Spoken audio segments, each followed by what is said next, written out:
Olá, SG Talkers! Começando aqui segunda temporada de gravação, inaugurando agora o nosso videocast SG Talks. E para começar, nada mais, nada menos que a Alessandra Salgueiro, diretora jurídica do Rock in Rio, o maior evento do mundo, pessoal. A gente vai falar muito sobre bastidores, a gente vai falar sobre o desafio de estruturar esse evento mundialmente reconhecido. Como é que a Alessandra trata com os artistas? Quais são os desafios? Mas, sobretudo, Alessandra, fala um pouquinho da sua trajetória, como é que você chegou no Rock in Rio. Fala um pouquinho sobre você, quem é a Alessandra. Muito bem-vinda. Obrigada pelo convite. Olá a todos. Então, me formei em 2004, então tenho uma estrada aí já percorrida. Comecei em escritório, fui para uma empresa de telecom, trabalhei lá durante um tempo, depois eu parei um pouco com direito, fui empreender um pouquinho, depois voltei. Voltei para escritório e dali eu tive uma oportunidade de entrar na Rock World, que é a empresa do Rock in Rio, né? E estou lá desde 2016. Então, quase 10 anos aí na empresa, que eu adoro trabalhar, porque é muito excitante o tipo de trabalho, né? E é isso, e lá eu comecei cuidando dos contratos de patrocínio, especificamente, mas as coisas foram crescendo, eu fui cuidando de alguns outros tipos de contrato, a gente foi entendendo como é que era, porque na época era uma empresa familiar, era uma empresa menor, não existia nem jurídico interno na época. Olha. Então eu montei o jurídico interno da empresa, junto com, conversando com as pessoas ali que a gente precisava falar para montar, e foi indo de pouquinho em pouquinho. Então, quando era só eu, depois ficou, uma época era só eu como advogada interna, a gente já tinha os escritórios que ainda estão com a gente desde então. Depois tive mais uma pessoa e aí foi aumentando. Hoje, interno, somos 10. Atendemos todas as áreas da empresa. E é todo tipo de demanda que a empresa exige, passa pelo jurídico. E é isso, a gente hoje tem 10 pessoas dentro da empresa. Contamos com a ajuda dos nossos escritórios externos, especialistas, cada um no seu tema. E para fazer esse festival maravilhoso, esses, né? Que fazemos Sim. Rock in Rio, no Brasil, né, no Rio, The Town em São Paulo, Lola também em São Paulo e Lisboa, Rock in Rio Lisboa. Sim. Antes da gente entrar, que eu acho que quem está ouvindo a gente tá curioso para saber esses bastidores, eu quero saber um pouco mais da sua trajetória, né? Uhum. Você começou em escritório, foi para uma empresa de telecomunicação e hoje está de novo no mundo corporativo. Como é que é essa transição? O que você sentiu nessa transição, na verdade, né? De sair de um escritório para o mundo corporativo e vice-versa. O que você pode dizer assim para gente? A grande diferença de estar sentado do outro lado da mesa, os diferenciais, o que você gostou mais, o que você gostou menos. O que você pode dar de dica para quem está começando agora, né, no direito? Eu comecei em escritório. Para mim foi muito rico, assim, porque eu fazia muita audiência, tinha que me virar para ir de um lugar para outro. Na época a gente tirava cópia, né, dos processos. Eu não vou, Direito analógico, né? Exatamente. Eu cheguei a, olha isso, costurar processo em vara de ordens e sucessões. Isso é quase ridículo falar, mas isso aconteceu. E era isso, a gente tinha uma outra dinâmica, mas essa outra dinâmica foi muito rica para eu ter uma experiência muito melhor do outro lado, né? Da parte você é contratada, né? Então eu tinha que trabalhar para aquelas empresas, eu trabalhava muito para outras empresas de telecomunicação, não a que eu fui. Depois trabalhar, a princípio, depois a gente teve a conta dela, mas então eram processos longos, processos enormes e que a gente cuidava tanto, né, tinha parte de juizado, então deu muita bagagem, né, de audiência, aquela coisa, você tem que se virar, corre para lá, corre para cá. Eu acho que isso é uma coisa que obviamente tem nas empresas, mas para o advogado, eu acho que faz uma certa diferença. Você ter uma vivência ali de fórum e tal. Barriga no balcão, né? Que Barriga hoje no não balcão, tem mais. exatamente. Naquela época era assim, fila para tirar xerox, né? São coisas pequenas, mas que vão te dando uma certa bagagem. Obviamente não estou falando só disso, mas né, de todo o conhecimento que você ganha fazendo uma audiência, fazendo uma petição, um recurso, enfim. Jogo de cintura, né? Você O tem jogo que convencer. de cintura, total. Eu falava que você tinha que ser amigo do cara da Xerox, né? Exato. O cara tirar milhares de Xerox num dia aí, rápido, numa fila grande, você tinha que ser amigo dele pra deixar lá o processo e fazer outra coisa. Fazer outra coisa enquanto ele estava tirando a Xerox ali. Isso acontecia muito. Despachar com juízes, embargadores, né? Te dá muita bagagem, né? Muito legal. Mas do trabalho em si, dentro do escritório, que assim, eu adorava fazer, me deu realmente muito conhecimento, eu sempre tive aquele olhinho brilhando para a empresa, sempre. Não sei por quê. E eu acabei indo logo depois, na época eu trabalhei para a TIM, eu acabei trabalhando lá com contencioso e depois eles abriram uma área de criminal e ambiental, eu trabalhei um pouquinho lá, nessa área antes de sair, que foi ótimo, eu pedi para estar lá, porque eu já era super curiosa para entender como é que era atender nessa área.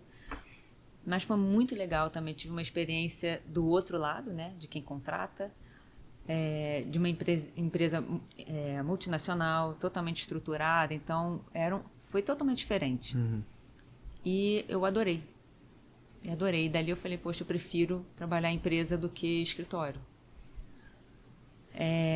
E no Rock in Rio, a gente fala Rock in Rio, mas a empresa é a Rock World, né? O Rock in Rio porque é o mais conhecido, né, a gente já está aí... Primeiro, né? Mais de 40 anos de existência. É o maior, né? Então, assim, realmente é o pessoal de início já fala, né? Você é da Rock in Rio e tal. Mais diferente ainda, porque é uma empresa que faz evento, então a dinâmica é totalmente diferente. Os prazos são totalmente diferentes, né? As coisas têm que ser realmente dinâmicas. Você não tem muito prazo para fazer as coisas. Até porque, como eu falei, né? Esse ano a gente tem 3 eventos. Um vai sobrepondo ao outro. Uhum. Eu estou fazendo coisa agora para o Lola, mas eu já tenho que deixar pronto Lisboa, porque é em junho, e do Rock in Rio já tem coisa pronta. Você começa no mesmo ano, né? O planejamento jurídico de cada evento. Sim. Então a gente tem que se dividir bem. Eu não divido a minha equipe por evento, eu divido por tema, por matéria, então todos fazem tudo. E o que é ótimo também, porque para eles é super interessante conhecer de cada evento. Todo mundo participa de tudo, então é bem legal dar essa oportunidade para todo mundo.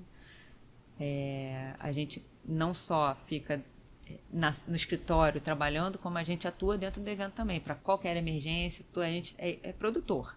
Na hora a gente é produtor, então a gente bota o radinho e vai para lá e para cá em tudo que precisa. Cada um pega o que der ou vai andando. Eu lembro que teve um ano, acho que foi 2017 ou 2019, eu andei num dia 33 quilômetros. Uau! De lá para cá. Quase uma maratona. Que você vai para lá, vai para a arena, vai para onde? Então você fica correndo para lá e para cá. O dia inteiro andando foram... Com sol na cabeça. Você vai de lá para cá e você tá feliz, porque você tá fazendo uma coisa... assim, no meu caso, eu adoro o que eu faço, então é prazeroso fazer aquilo. É óbvio, você tem toda a facilidade, você tá com o escritório ali, separa um tempo e tal, tudo direitinho. Mas é muito assim, estimulante, eu adoro o que eu faço, então... Você tocou num ponto, eu acho muito legal, que costumam tirar o jurídico, né, dessa equação do business, né, business partner. Ou seja, você precisa entender, principalmente numa empresa de entretenimento, que trabalha comunicação, marketing, comercial, né, o jurídico ele precisa entender o negócio, né, entender a vulnerabilidade de cada uma dessas áreas. Logicamente, antes do evento, mas quando o evento está acontecendo, você precisa estar lá presente, sair do escritório, tirar aquela roupa formal, que é que eu utilizo no dia a dia, mas ir lá, botar a bota e pro evento cuidar, né, de tudo que você não conseguiu prevenir. Então, eu acho que isso está na cultura do jurídico, né, de vocês. Vocês devem promover isso. Como é que é no dia a dia ali de vocês? a conversa, né, com, não só com os seus clientes internos, mas você também deve ter outros stakeholders, né? Por exemplo, a comunidade vizinha. Como é que vocês se preocupam com a mitigação do som alto, por exemplo? Como é que é esse trabalho que vocês fazem com esses stakeholders internos e externos hoje? Sim. É tudo bem planejado, tudo muito bem pensado, né? Como você falou, a gente tem diversas áreas internas, então a gente tem clientes internos, tanto internos quanto externos. E o jurídico do evento, né, da Rock, é quase que multifacetado. Como você falou, a gente trabalha bem um pré, né, prevenção de muita coisa. Então, a gente está sempre tanto com os patrocinadores, quanto os fornecedores e as áreas internas, orientando da melhor forma, porque a gente costuma falar, outro dia eu estava conversando até com o Roberto sobre isso, porque o jurídico da empresa, a gente tenta avaliar, é um pouco diferente daquele jurídico tradicional, né? Não é brecar de cara. Vamos ver oportunidades que temos para viabilizar aquele negócio. Então, é difícil? É difícil. É impossível? Não. Então, vamos ver o que é possível fazer, obviamente, tudo legalizado. O que é possível fazer?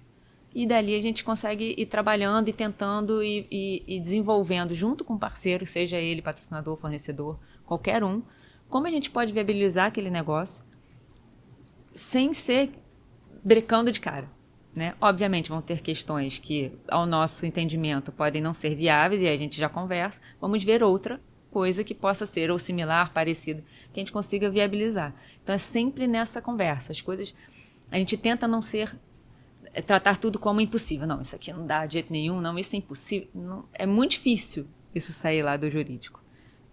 Tentar, vamos viabilizar e como é que a gente consegue viabilizar isso? Qual é a oportunidade que a gente tem aqui para criar? Então, a gente trabalha muito assim. E junto com as áreas, porque assim, a gente tem uma parceria com as áreas internas muito grande. Muito grande. Todo mundo, obviamente, pode entrar e sair nas salas e todo mundo é amigo, todo mundo está ali, um ajudando o outro. É o tempo inteiro. A gente tem uma relação excelente, não só o direito, estou falando, todas as áreas têm relações muito boas entre si.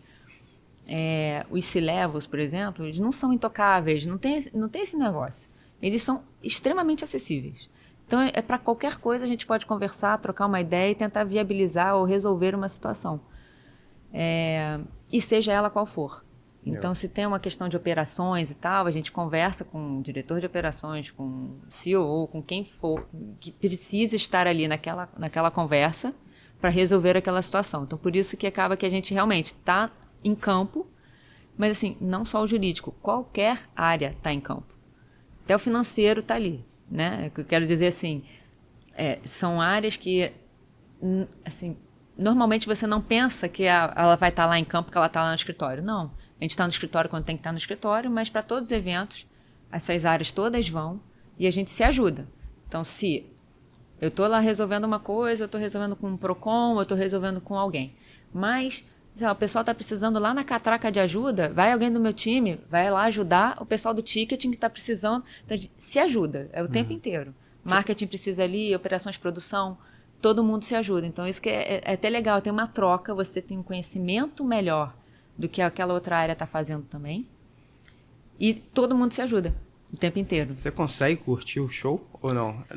Na hora do show você está ali trabalhando também. A maioria do tempo eu tô ali trabalhando, mas a gente tenta separar um tempinho, né? Tem o pessoal que, eu queria ver o show, sei lá, da Sabrina Carpenter, eu quero ver o show do Elton John, poxa, vamos tentar arrumar aqui um tempo que aquela pessoa consiga ver esse, ver outro, a gente consegue se organizar, né? Afinal, a gente está num evento que é super, merecido, tá? Né? É muito gostoso de estar e todo mundo tem que aproveitar também, né? Mas fala um pouquinho da estruturação do jurídico, né? Você entrou no Rocking World como advogada, né? E hoje está como diretora jurídica. Como é que foi esse processo de amadurecimento lá dentro, de estruturação, os desafios que você encontrou? Não vou nem dizer essa expressão, que eu até gosto de dizer terra arrasada, porque não é a questão, mas você estruturou uma empresa que foi criada, eu não vou falar a sua idade, mas antes de você nascer, antes da gente nascer, é uma das empresas mais conhecidas, né?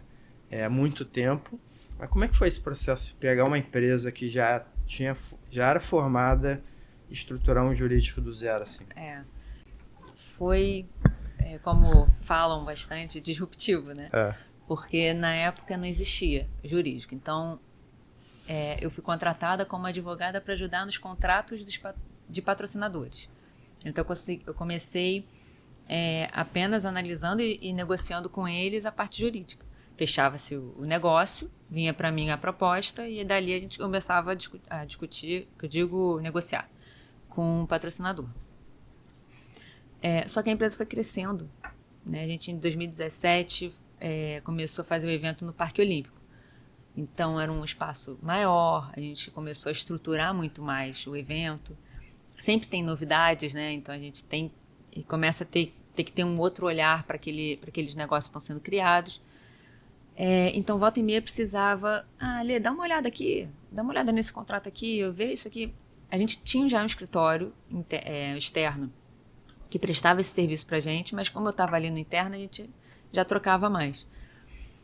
E começou assim, eu comecei a ver que, olha, a empresa está crescendo, está tendo essa demanda jurídica maior. Será que vale? Será que... Né? Eu acho que na época eu até falava com meu marido, ele falava assim, não, você consegue e tal. Eu falei, imagina, não tenho conhecimento de tudo, eu não sei tudo. Poxa, o evento trata de tudo que é tema. Eu não sei tudo, eu não vou dar conta. Ele, claro que você vai. E aí você começa, cara, será que dá? E eu comecei a montar. Eu lembro que eu fiz meu PowerPoint ali, de advogada. Meu PowerPoint, que minha equipe fica brincando comigo, eu adoro mexer em PowerPoint. É que embora eu não saiba quase nada, mas eu adoro. E comecei a montar, busquei qual era a demanda, busquei o que já se fazia e comecei a desenhar ali uma oportunidade. Quando eu mostrei para eles, né, para os sócios e tal, eles entenderam que ali realmente a gente vai ter que criar, porque está realmente crescendo. Outras áreas foram criadas também, que não existia, era uma coisa que todo mundo fazia um pouquinho de cada, né? E aí eles viram aquela oportunidade, o que eu apresentei como uma oportunidade, né? Porque, bem ou mal, eu também estava dentro da empresa, eu já conhecia como as coisas andavam ali dentro. Então, acho que começou a funcionar. Só que isso eu apresentei foi em 2019 para 20 e veio a pandemia. Então, a gente ficou online o tempo inteiro. Nesse meio tempo, a gente ficou negociando, tentando entender como é que ia ser essa estrutura, como é que a gente ia montar. Eu já tinha uma advogada que fazia parte lá da equipe, que eu contratei para me ajudar, porque começaram a ficar um volume muito grande. E ela vem até comigo até hoje, a Carol.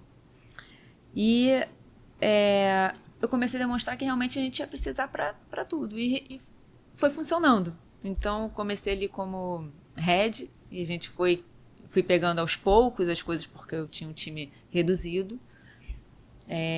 E aí as coisas foram acontecendo e foi criando. Eu lembro que desde que eu entrei em 16, eu falava pro Luiz Justo, que é o CEO, né? Eu falava assim, um dia eu vou analisar os contratos do artístico, você vai ver. Ele vai, com certeza. Ele é tipo assim, pô, que legal que você tem essa missão. Com certeza, se eu puder fazer, eu vou ajudar, nesse sentido. E ele até hoje fala isso, que é assim, cara, em todo encontro que tem, ou que ele vai dar uma palestra, ou vai falar alguma coisa, ele fala, cara, ele sempre falou desde o início. Eu vou analisar os contratos vou analisar da Beyoncé, eu quero da Beyoncé.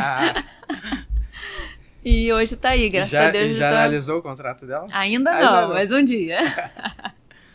Eu estou vendo o quê? né? Elton John, que é maravilhoso, né? Então tá tendo essa troca muito gostosa. E é sempre, como eu falei, né? Ali todo mundo se ajuda. Então é um ambiente gostoso de trabalho, onde você consegue expressar o que você tem de vontade ou tem de ideia, e as pessoas tentam viabilizar aquilo se for viável. É bem por aí, sabe? Bem gostoso. Bom, quando a gente fala do jurídico, né, a gente tem uma esteira aí de problemas. Né? Então, você falou aqui que quando você começou, você analisava o contrato de patrocinador. Hoje já está com Tem até um número aqui que eu peguei de um artigo seu. Você já deve ter feito esse levantamento. 8 palcos, 28 mil empregos, 500 produtos licenciados, 1.300 artistas, 300 shows, 507 horas de apresentações. São números superlativos, né? E esses números superlativos, quando você tenta prevenir esses problemas, né? Aí a gente está falando aqui de problemas de marca, problemas de cláusulas contratuais. A gente estava falando antes de gravar, né? Ali no bastidor. Como é que você consegue evitar que um artista improvise, politize, né, um discurso? Como é que você consegue passar hoje, né, com esses números superlativos, de meras previsões contratuais para a prática, né, de forma que esses problemas não aconteçam? O que você consegue passar assim de insight? Cara, porque a gente sabe, né, advogados, que não basta ter uma cláusula contratual, porque problemas acontecem. É um time bem treinado, é uma cultura enraizada, é a experiência que você já sabe antever esse problema e já vai ali. Como é que você consegue evitar os problemas assim na prática? A gente tem uma conversa sempre com as áreas, nesse caso, com o artístico, que a gente fica muito, muito próximo, né? Porque eles fazem as negociações, passam para a gente, dali a gente toca a parte formal da negociação. A gente conversa bastante sobre os limites, né? O que é possível fazer ou não pela empresa, e tudo que decorre dali. E uma das coisas é essa, assim, óbvio, tem liberdade de expressão, o artista, né, tem liberdade para fazer o que ele acha que tem que fazer, o que deve fazer. Mas o que a gente tenta conversar, além de, obviamente, estar no contrato para evitar esse tipo de manifestação, as manifestações que a gente se refere são manifestações que podem causar um tumulto muito maior. A gente está falando aqui de um evento para 100 mil pessoas por dia. Então, quando você traz esses assuntos polêmicos que podem causar questões físicas no público, a gente tende a evitar, né? Porque isso é uma questão de segurança do público, né? E talvez isso venha um pouco antes de uma manifestação que pode causar um problema maior, né? Não é para deixar de ter o entendimento, o pensamento que a pessoa tem, não é isso. Mas simplesmente para a gente entender que a gente está num lugar, num evento, que tem centenas e milhares de pessoas, e que qualquer coisa que possa deixar os ânimos um pouco mais aflorados pode causar um tumulto maior e pode prejudicar muito mais pessoas, né? Fisicamente, inclusive. Então, embora a gente tenha ali uma equipe estruturada de segurança, a gente está tentando evitar que chegue nesse ponto, né? Então, acho que é mais ou menos por aí. A conversa, um entendimento junto com os empresários, agentes também, e da equipe artística da empresa, sempre ter esse papo e esse relacionamento. Eles têm um relacionamento sempre muito bom com todos eles. Então, a gente guia um pouco por aí. Bom, a impressão que eu tenho, como público de fora, né, que o artista, vou generalizar aqui, que o artista ele tem essa prerrogativa da liberdade de expressão. E ele não quer e não gostaria de ser tolhido nessa parte, né? Então eu imagino você negociar uma cláusula contratual com esse artista, seja nacional ou internacional, onde você tenta tolher nessa liberdade, ou ao menos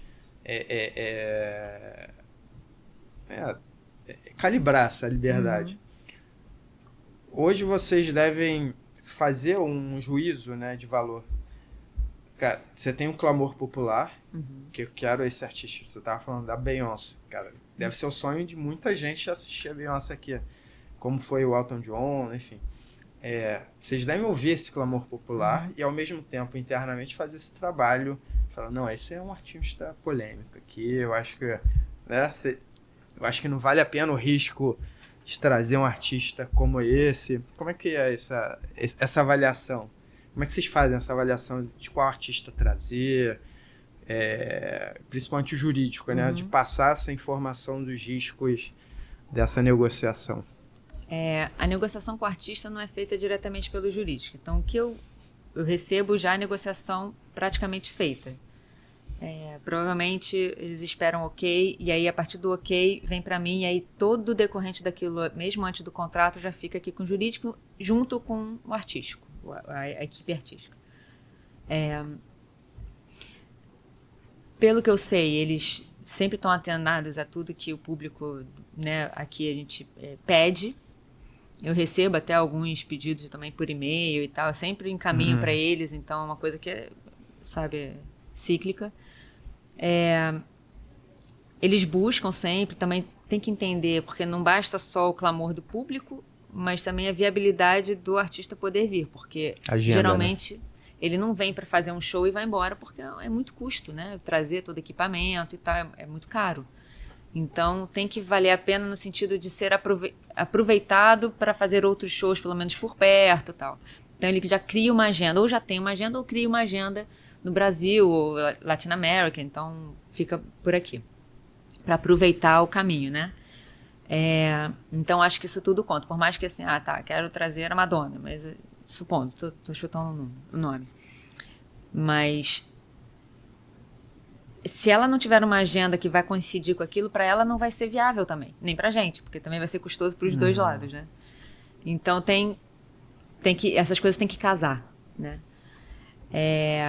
E a partir daquele momento que eles negociam que está tudo ok, aí vem para o jurídico e a gente começa a tratar com eles. Então, mas é isso que eu falei, sempre em parceria com o artístico, porque também não vou ultrapassar, não vou... É aquilo, a gente não vai brigar com advogado, com agente, com empresário, com artistas. Tiveram alguns que foi diretamente com o artista. A gente teve uma agora no The Town, que parece... Eu não sabia, mas ela era já polêmica de atrasar ou de não aparecer. Então, a gente já trabalhou em maio. Eu já estava trabalhando com o diretor artístico, e junto com a gente dela, uma forma da gente evitar que isso acontecesse, porque como evento não é só o show daquele artista, são vários. Então você tem uma grade de horários para ser cumprida, e eu não posso atrasar o show do outro por causa de outro artista que não cumpriu exatamente com o que estava negociado, né? Uma bola de neve, né? Então, exatamente, uma bola de neve, as coisas não podem atrasar, então as coisas têm que ser muito certinhas, muito certinhas. Então a gente começou um trabalho ali de conscientização do artista desde maio, para ela se apresentar em setembro. E nesse meio tempo eu lembro que eu falando com alguns advogados lá nossos dos Estados Unidos, tem certeza? Porque ela já não apareceu aqui. Agora, no mês passado, ela não apareceu aqui. Não sei o que. Então, se tem, acontece. Mas, às vezes, o público também está pedindo. É viável? Vamos ver até onde dá. Então, assim, a gente já deixou tudo muito certo. Que ele, olha, se você atrasar, eu vou ter que cortar o show, porque eu tenho outro show para começar e que eu não posso tratar de nenhum. Não só pela grade da transmissão, mas porque o público tem que se mexer. Então, olha quanta coisa que tem que pensar junto. Vocês já tiveram que cortar algum show? Não que eu saiba. Que eu lembre. Agora não... Esse, por exemplo, não precisou. Foi tudo... E aí tem alguma cláusula de penalidade ali, de não apareceu no show, ou tive que cortar por um motivo exclusivo seu? Às vezes tem. Às vezes tem. Porque você tem que cumprir com aquilo. Então, assim, não é só por causa da transmissão na televisão, na internet, mas também por cumprimento da organização do evento, diante da gente ter diversos artistas. Então, você sai de um palco, você tem toda uma movimentação. A estrutura do evento, ela é trabalhada com base na movimentação do público também. Por exemplo, Lola, a gente tem 3 ou 4 headliners, agora eu não lembro, são palcos grandes, só que são espalhados pela venue, né? Pela área do evento. Então, a gente tem que pensar também junto com operações tem que pensar também como é que vai ser a movimentação do público de um palco para outro, tem que dar tempo, tem que entender, você tem todo um trabalho a pensar em tempo para a pessoa poder andar, para se movimentar, então assim, é muita coisa que tem que pensar, é a segurança ali junto, né? Então, é muita coisa envolvida. Então, tudo está sempre interligado. Uma coisa está interligada na outra. Por isso também que eu falo, o jurídico não vai ficar no escritório. Não fica. Não fica, não é porque é obrigado a sair, não é isso. Porque a gente vê que realmente a gente precisa estar ali para ajudar e para resolver e dar o suporte para as outras áreas. Exatamente. Você falou aqui numa questão talvez muito central em grandes eventos, que é a logística, né? Como é que você opera um grande evento e, logicamente, os efeitos desses números superlativos, né, que a gente estava falando. Quando a gente olha para a área, para materialidades ambientais, eu imagino que um público de 100 mil pessoas há um consumo absurdo de cerveja, eu nem falo. Mas tem de descarte, né, de resíduos sólidos, de emissões de gases de efeito estufa. E eu, como consumidor, não falo nem como âncora aqui do SG Talks, mas como consumidor da marca, eu sempre assumi e entendi que a Rock World, ou a Rock in Rio, ela é uma empresa com propósito. Até no hino, né, do Rock in Rio. Então, você pode falar assim pra gente em termos de sustentabilidade, né, do evento, o que vocês têm enfrentado, o que vocês têm buscado inovar para trazer menos emissões de gases de efeito estufa, menos resíduos, o que vocês têm, até em termos de direitos humanos, assim, análise de fornecedores, vocês contratam fornecedores por alguns critérios de ESG, como diversidade, se eles vão emitir menos ou mais, o que você pode falar assim pra gente?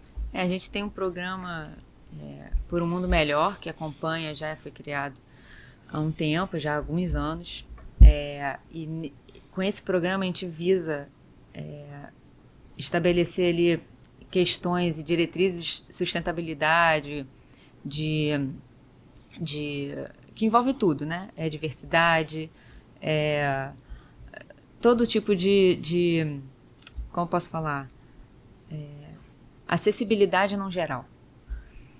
Então, com relação à reciclagem, a questões de emissão de gás carbônico e tal, a gente compensa as emissões, a gente pede, por exemplo, para os parceiros nos informarem o que eles fizeram que poderia ter emitido bastante CO2. Pegada de carbono deles. E a gente faz a compensação por eles. A gente faz isso. Muito então, bom. Isso é costume nosso já há muito tempo, há muitos anos. E continuamos a fazer. Em todos os nossos eventos a gente tem reciclagem de resíduos. Então, nesse último evento, The Town, se não me engano, foram mais de 90%, 93%, um pouco mais de reaproveitamento do que foi gasto, né, de produtos de reciclagem.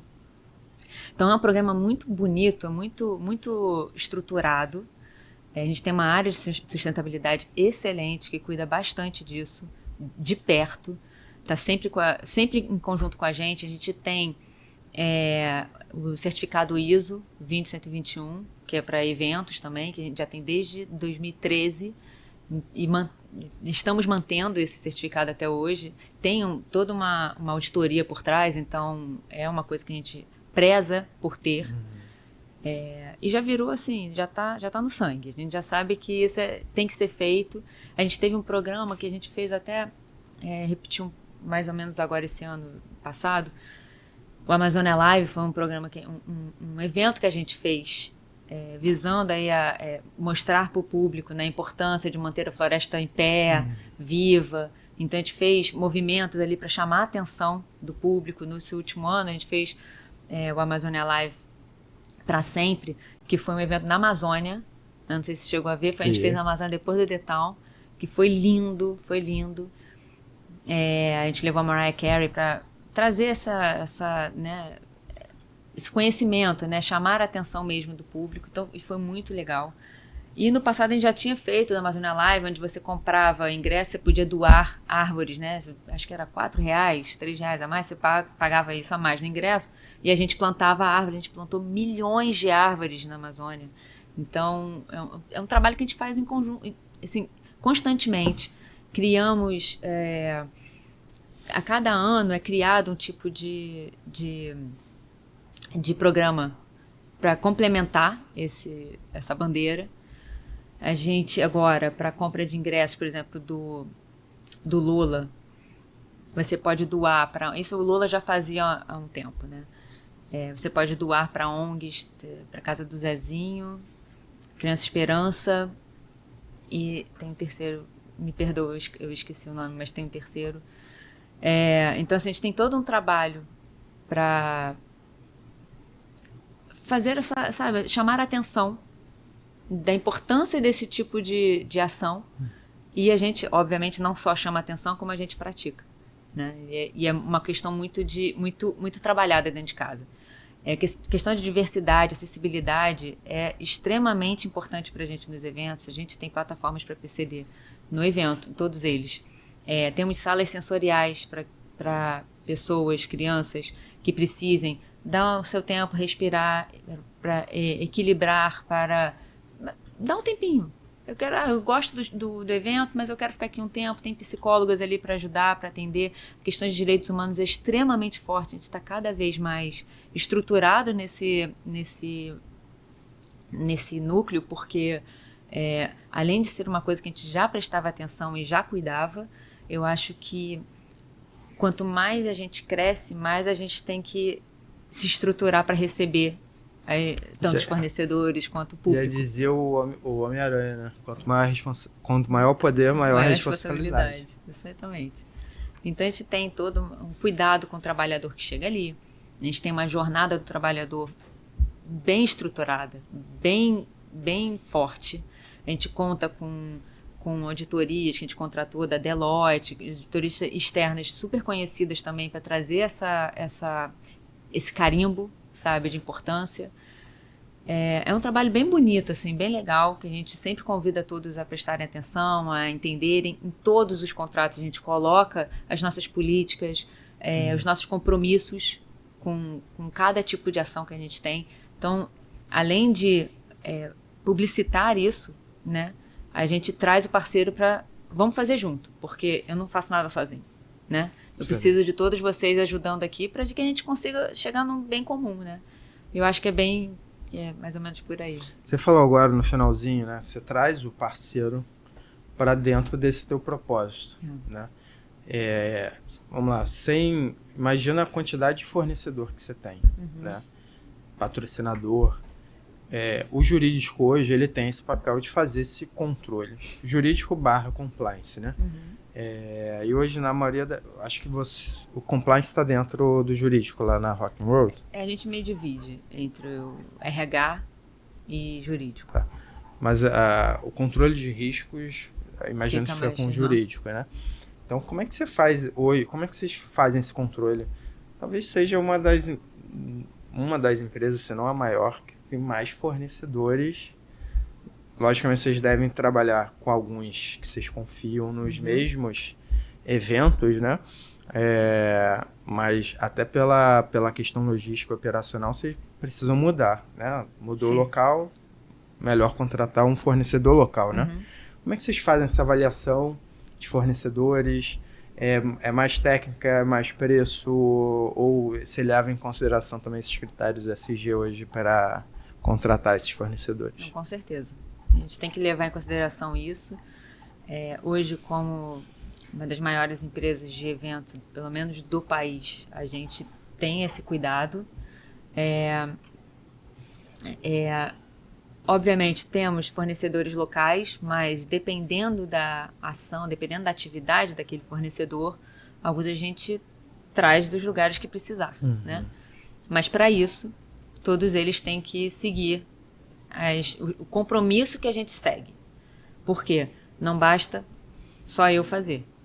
Todos nós, a gente convida, sim, eles para fazerem junto com a gente, porque é necessário. Hoje em dia, então, não tem mais esse espaço para não ter essa parceria, né? A gente conta muito com a ajuda deles para... Olha, a gente sempre conversa. Eu não contrato pessoas diretamente, né? As contratações já vêm para o jurídico. Mas a gente conversa muito com as áreas que contratam. Então, tem todo um processo que elas têm que passar. A gente tem um comitê que avalia cada fornecedor que entra, cada um. É, assim, um trabalho bem... Hércules. É enorme, é um trabalho bem, bem forte de compliance, né? É de due diligence que a gente faz com todos eles. Então, a gente preza para que os fornecedores façam o mesmo. A gente pede, né, até por contrato e em conversa. A gente tem sessões, hoje mudaram o nome, mas era sessão de esclarecimento, onde a gente convida todos os fornecedores antes de prestarem o serviço. A gente traz o Ministério do Trabalho junto, os fiscais, para eles também ajudarem a mostrar as diretrizes para todos eles, por mais que eles sejam fornecedores antigos nossos. Todos eles participam, sempre, e tem que participar, porque é um olhar novo, é uma questão nova que se apresentou ali. Então, a gente sempre faz essas sessões, tanto para os fornecedores quanto para os clientes internos. Então, a gente traz todas as áreas para conhecerem, reuniões operacionais. O jurídico vai lá, a gente demonstra, gente, olha só, é importante. Vocês avaliarem na hora de contratar isso. A partir daquele momento, ele contrata, vem pra gente, ainda tem um comitê que avalia, passa por um software que a gente contratou de busca de informações e tal, né, todas públicas, claro, para fazer um compilado daquele... Como fala? De... interpretação daquela empresa que está sendo contratada. Passa por um comitê para avaliar caso ele fique com sinal amarelo, né? Passou. Então, não passou, tem uma questão aqui, ele está com uma questão aqui, volta para o fornecedor. O fornecedor questiona, volta para o cliente interno. O cliente interno questiona o fornecedor. Dependendo da resposta, a gente dá ok ou não. Ou ele não vai poder ser contratado, aí você vai ter que buscar outro. Se ele puder ser contratado, volta pra gente e a gente começa o contrato. A partir dali, tem todo diversos critérios que ele tem que passar, que ele tem que apresentar muitos documentos, uma documentação imensa, uma gama gigante de documentação, porque nós somos fiscalizados, mas eles também são, né? Então, e todo mundo é fiscalizado durante o evento. Então, é importante que tudo esteja certinho. E a gente busca sempre isso com nossos fornecedores, sejam patrocinadores ou não. Os contratos que vocês fazem, aí é uma curiosidade minha, é um contrato mais de adesão, padronizado? Cada artista tem ali suas exigências? Por exemplo, volta e meia sai na mídia de fofoca, né? As exigências que um artista faz. Tem que ter 100 toalhas brancas, toalhas brancas, exatamente. Gás, isso vem em contrato? Às vezes vem. A gente tenta separar um pouco, porque se a gente for ficar avaliando aquilo ali no contrato, não vai terminar nunca. Então a gente tenta separar um pouco, mas vem. Então ele tem lá um rider, que a gente chama, que tem os pedidos dele. E por contrato tem todas as outras questões, tanto o FII quanto as exigências, seja para o artista nacional ou internacional. Então todos eles têm que seguir algumas coisas ali. Obviamente que o internacional ele vem só para fazer o show, é diferente do nacional que está aqui, tem todo um fornecedor daqui, né? Às vezes o internacional traz o fornecedor dele para alguma coisa. Então tem essa diferenciação, mas no contrato eles precisam seguir as determinações que a gente tem e obrigações que a gente tem. Né? Falando agora de privacidade, né? Você também estava me falando que você teve que estruturar, né, esse tema no Rock and World. Quantidade superlativa, vou usar sempre essa palavra porque... é grande. Imagino quantos dados pessoais vocês tratam, né? 100 mil titulares ou clientes por dia. Né? Como é que foi estruturar essa área? Como é que vocês implementaram? Como é que é a cultura de privacidade na Rock and World? Fala um pouquinho pra gente. Assim como você estruturou o jurídico, você teve que estruturar essa área, ainda que você não seja DPO, mas o jurídico passa por essas questões sempre. Sim. Como é que é lá dentro? É isso, assim, eu não sou DPO, então assim, a gente não tem uma área específica de proteção de dados, mas isso fica no jurídico, junto obviamente com TI e tal, e a gente consegue analisar o que for preciso. Todos os contratos vêm com cláusulas obviamente, não só a cláusula específica de data privacy, né? E dependendo daquele fornecedor / parceiro, vai ser de controlador ou controlador... fugiu a palavra. Operador, obrigada. Então a gente adapta, não é uma coisa dura, fixa, aquilo, mas tem diretrizes que a gente tem que manter sempre, né? Então, nossa política de privacidade sempre tem que estar presente. Obviamente, ela não vai mudar muito. Por exemplo, se fazendo um contrato com um patrocinador de banco, de cerveja, obviamente eles têm as políticas deles também, porque são empresas também muito grandes, mas uma acaba não sendo conflitante com a outra. Então, é aquilo, você pode dar ciência, né? Tive ciência da sua política, você tem da minha, eu tenho da sua, e a gente vai seguindo aqui. Geralmente não tem uma troca de dados para a atividade do contrato, mas sim pela presença das pessoas que vão estar lá, né? Então, para os que precisam realmente, a gente tem sim um DPA específico para aquela relação. Tenho um advogado especialista na minha área que toma conta disso, de todas essas questões. Então, sempre quando tem alguma coisa um pouco mais complexa para ser analisada, a gente analisa dentro de casa, mas eu também conto com um escritório terceirizado específico nesse tema para que nenhum problema aconteça. É difícil a gente não mencionar esse caso, né? Ano passado, show do... qual é o nome dele? Que foi aquele caso polêmico que o seu foi pego... do Coldplay. Do Coldplay, exatamente. Uhum. Ali, e aí, eu acho que tem muito sobre isso, né? Uhum. Ele estava ali, ainda que ele fosse o CEO e ela a diretora de RH, né? Ele estava no momento privado deles. E aí uma câmera pegou eles, e aí foi todo esse surto que teve no caso. Ele foi... ele renunciou, saiu, né? Uhum. Enfim, teve toda essa polêmica por trás. Mas quando você está num evento desse, ainda que você tenha um asterisco ali dizendo eu concordo com a política de privacidade, na política de privacidade vocês vão colocar como fazer esse tratamento. Você imagina como você evitar que um caso desse seja exposto, né? Porque na época, foi em outubro do ano passado, setembro? Foi, final do ano passado. Por aí, né? Teve várias perspectivas para esse caso. Uhum. Seja a perspectiva do assédio que ele estava praticando, uma conduta inapropriada por estar num relacionamento extraconjugal, mas ao mesmo tempo você tem um lado pessoal dele que você estava no momento privado ali e foi exposto pela uma política, e todo mundo sabe que o show do Coldplay tem essa momento da câmera do beijo ali, né? Uhum. E o Rock in Rio não é diferente. Em vários momentos você pega o teu público ali, né? Como é que vocês conseguem evitar um momento desse? Tem alguma direção, uma orientação? Tem que ter. Em todos os...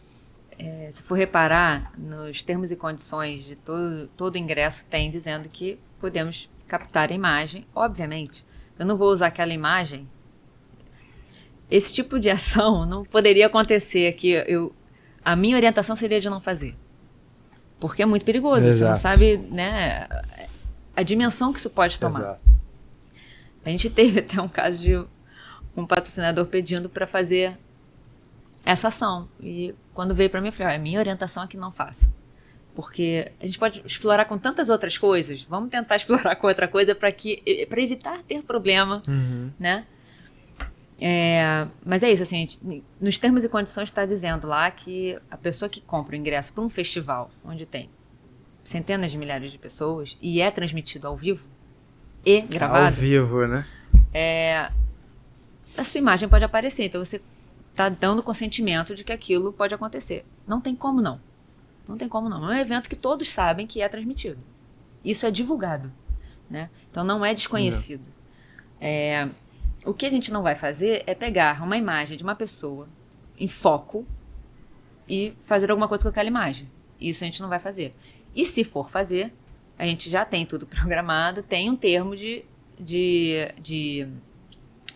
Consentimento. de consentimento, de exploração não, né? De uso daquela imagem. Então, eu vou dizer para que eu vou usar e você vai me dizer se você aceita ou não. Senão, aquela imagem está descartada. Então, para isso, a gente tem tudo já programado. Seja para público, seja até para artista. Já teve alguma história que você pode contar pra gente, assim, de bastidor, alguma história polêmica, seja com artista, seja um cliente, enfim, tenha sido uma história engraçada, polêmica, que você como diretora de teve que atuar, assim? Sem mencionar nomes, lógico. Eu tive uma... Eu, obviamente, não posso contar nomes. Sim. Eu estava até com rádio, e aí no rádio vem... Esse artista tá usando a marca, um produto de marca concorrente do patrocinador. E tá divulgando. Nossa, pelo amor de Deus, faz isso comigo agora. Já estava rolando o evento. Então, a gente teve que atuar ali imediato. Larga tudo que você está fazendo e vai resolver aquele problema. Então, a gente consegue, né, obviamente, seguindo tudo que está dito no contrato, a gente já vai demonstrando toda, obviamente, a nossa boa-fé, que não foi uma questão pensada nem que a gente quisesse que estivesse acontecendo ali, mas a gente conseguiu reverter, mas, assim, você tem, né, que correr atrás. Direito de transmissão, isso acontece todo ano. Tem artistas que enrolam para dar. Eu não sei se ele vai me dar o ao vivo, eu não sei se ele vai me dar a gravação, eu não sei que eu peço algumas coisas e ele me diz o que ele aceita, né? Só que a Globo tá passando ali ao vivo. Então eu tenho que correr atrás. Eu lembro que acho que foi o Akon, algum deles. Ele não tinha ainda o direito do live. E eu saí correndo, pega carrinho e vai pra não sei onde, porque eu tava longe, peguei um carrinho, fui até lá, fui atrás do artista, o artista tava subindo o palco pra assinar o diretor. Obviamente, na hora ali não foi ele, foi o empresário, porque ele já tava concentrado pra subir. O agente, agora eu não lembro quem foi, mas a gente resolve ali, né? Muita coisa de artista é surpresa. Tem que improvisar o jogo de cintura então, que você criou lá na barriga do balcão do fora. Exatamente. Aí você vai criando esse jogo de cintura. Mas essas coisas acontecem, né? Não tem jeito. Uma última pergunta, Alessandra, assim, hoje a marca ela está se expandindo mundialmente, né? Isso tem efeitos diversos, né? Por exemplo, hoje vocês estão localizados fora do Brasil, Madrid, Lisboa, Vegas. Já esteve, né? Já esteve. Vegas não e Madrid. Recorrente. Recorrente é Lisboa. Só Lisboa. Hoje você percebe uma mudança, uma diferença de postura, seja no público local, europeu, nos fornecedores, uma cultura diferente em receber um evento desse porte. Ou seja, isso se reflete também nas salvaguardas que você vai ter nos contratos. No seguinte, lá em Lisboa eu preciso, sei lá, dando um exemplo aqui, pode ser Estapafúrdio. Eu preciso contratar um fornecedor com uma exigência em um patamar muito maior do que aqui no Brasil, pela cultura europeia, né, exigente. Você percebe isso? Ou não? É a mesma coisa? O Brasil é maior do que a europeia? Essa síndrome do vira-lata que a gente costuma ter? Qual é a sua impressão assim, em termos de localidades hoje, de eventos? A maior impressão é a questão da burocracia. No Brasil, acho que nada supera. É um nível de exigência que eu nunca vi em qualquer outro país. Não que eu tenha uma experiência larga em outros países, o que eu quero dizer é que, assim, pelo que eu sei, pelo que eu converso, não é algo que acontece nos outros países. Em Lisboa, as coisas são muito objetivas. E tudo dá certo. Então, assim, não estou falando que eu não vou fazer contrato com uma empresa, mas é quase como se eu não precisasse. É nesse nível, assim, os advogados que a gente tem lá. Assim, tá, mas por que a gente vai botar isso em contrato? Isso é óbvio, isso é muito claro para mim, é muito claro para ele.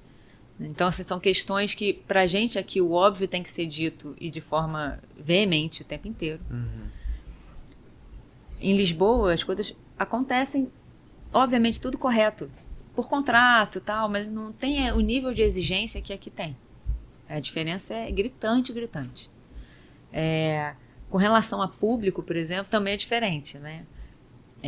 A gente tem aqui, obviamente, muitos turistas que vêm alguns de outros países, de outros estados, mas o brasileiro acho que talvez seja um pouco mais caloroso. Então a gente tem um evento que chama, não é um evento, que eu quero dizer é um momento de abertura de portas. O primeiro dia vai a equipe inteira, assim, o escritório inteiro desce e vai estar junto com o público na hora de entrar, porque a gente bota música, todo mundo entra aqui, é uma coisa, as pessoas já estão cantando, elas estão acampadas há dias lá fora para ver o Justin Bieber, para ver o headliner que vai aparecer ou outro artista, né? Eles já estão aqui dormindo 3 dias, uma semana. Isso é uma loucura, né? Eles acampam, a gente até dá água, comida para quem tá lá, isso já aconteceu, então teve aqui, o caso, desculpa te interromper, o caso do show da Taylor Swift, acho que não foi no Rock in Rio. Não. Acho que o pessoal passou mal, teve uma comoção, né? Justamente por essa galera que tava acampada há muito tempo. É isso, então assim, aqui acaba sendo um pouco mais caloroso, não que lá não seja, mas aqui eu acho que é um nível um pouquinho mais acima, as pessoas, elas chegam, elas correm, desesperadas, beijam o chão. Cara, eu amo isso aqui. É uma energia muito gostosa. Lá também mas as pessoas não se jogam no chão, não tem isso, mas as pessoas já estão lá também, desde cedo, para ver o artista favorito, e já vão correndo para a grade, para ficar lá na grade o dia inteiro. Então, assim, a abertura de portas é 2h da tarde, o cara vai tocar, o artista principal vai tocar 11, meia-noite, eles não saem da grade. Que loucura. Você deve ser muito interessante, né? Você vê esse público apaixonado pela marca que você trabalha, né? Eu acho que tá dentre esses propósitos que faz você estar 10 anos na mesma empresa, de ver essa reciprocidade, essa contrapartida é diferente, né? E é algo, assim, pra mim, eu adoro. Eu sempre, como a gente estava falando, né? Eu vou ao Rock in Rio desde 2001. Eles voltaram, né? A gente voltou em 2001, a gente fez 91, parou 10 anos, voltou em 2001. Depois de 2011. Eu fui em 2001, eu fui em 11, 13, 15 e 17 eu já estava trabalhando. E engraçado que eu olhava, eu falava, cara, deve ser uma empresa gigante, né? Assim, eu nunca pensei, vou trabalhar no Rock in Rio. Mas era uma empresa que eu olhava e falei, deve ser muito legal trabalhar lá. Porque eu sempre gostei de música, eu sempre gostei desse mundo. Então, pra mim era uma coisa quase que inalcançável. Quando aconteceu, eu falei, não acredito que tô aqui. Como é que foi que chegou pra você um convite? Tinha uma vaga aberta, você se candidatou? Tinha uma vaga aberta, e aí meu marido conhecia uma pessoa de lá. Aí eu mandei meu currículo, mas ficou ali um tempo e tal. Então, assim, eu fiquei naquela expectativa, nossa, será que vai acontecer? E acabou que aconteceu depois de algum tempinho. Aí tiveram algumas entrevistas e eu fui contratada. Muito legal. E aí, por fim, né? Eu acho que um dos efeitos adversos também de ter essa marca global é a pirataria. Né? Vocês têm uma marca consolidada, mas também vocês licenciam produtos, né? Tem essa questão que você falou que não poder usar a marca de uma empresa que não esteja patrocinando. Como é que vocês lidam com a pirataria, seja de ingresso, seja de produto? Vocês têm alguma iniciativa no jurídico que você possa... Cara, eu acho que essa é a ação que toda empresa deveria fazer. A gente trabalha muito com essa questão do marketing de emboscada, né? Porque temos empresas relevantes, grandes, com nomes também muito conhecidos. Então, e aí ele por contrato, aquela empresa, aquela marca tem uma exclusividade dentro do evento. Então a gente tem um trabalho forte de não deixar outras marcas atuarem dentro do evento. Fora do evento é um pouco mais complicado, né? Ali no entorno e tal, mas a gente ainda assim tenta, de uma forma ou de outra, até onde dá, preservar aquela marca. Além do trabalho de marketing de emboscada, que a gente faz bastante junto com a equipe de parcerias e de operações, porque eles ficam por ali também buscando, né, vendo se tem alguma movimentação contrária, né, ou dos concorrentes. o pessoal de operações trabalha muito junto com a gente nessa busca. Então, se acontece alguma coisa que a gente vê que é muito gritante, a gente tem ajuda, inclusive, da delegacia de eventos que a gente tem dentro do evento. Dentro do evento, a gente tem... Todos os órgãos públicos estão lá. Então, por exemplo, no Rock in Rio, a gente usa uma arena. E todos eles estão lá. Mas tem Polícia Civil, Militar, Federal, MP, Ministério do Trabalho, Juizado Especial, tem tudo, né? Então, assim, tem prisão lá dentro, né? Então, tem de tudo, realmente. Então, a gente fica nesse que eu fico andando 33 quilômetros, você vai de um lado para o outro, a arena é longe, você vai andando para lá e para cá. A gente atua junto com a delegacia que fica lá dentro também. Então, a gente tem uma parceria grande, né, com a delegacia nesse sentido. Então, a gente fica tentando evitar que os direitos negociados para a exclusividade sejam preservados. É uma cidade. E da nossa marca também, claro. É uma cidade mesmo, né? E você, como diretora jurídica dessa cidade, é um papel muito único, né? Uma função muito única. Isso é incrível. A gente chama de... Aqui é a cidade do rock, e em São Paulo é a cidade da música. Bom, Alessandra, te agradeço muito a sua presença. Eu acho que o que a gente ouviu aqui hoje, essas curiosidades, seus desafios estruturantes, muito legal. Quer passar alguma mensagem aqui para os nossos ouvintes? Aliás, eu acho que uma boa mensagem, se você me permite sugerir, você hoje trabalha com um ramo de direito, que é o direito do entretenimento, que é um ramo novo, né? Quem quer trabalhar com essa área? Que sugestão você faz? O que a pessoa tem que estudar, se interessar? O que você passaria para a pessoa que está se formando hoje em direito, que quer iniciar e trabalhar nessa área? Acho que o importante é sempre buscar as informações com relação, no meu ramo, seria mais com relação à música, né, a eventos que acontecem no país. Como é mais difícil ter um curso de direito e entretenimento, isso já é um pouco mais complicado, ele acaba juntando muitos temas dentro disso, né? Direito de marcas, de proteção de marcas, PI, direito civil,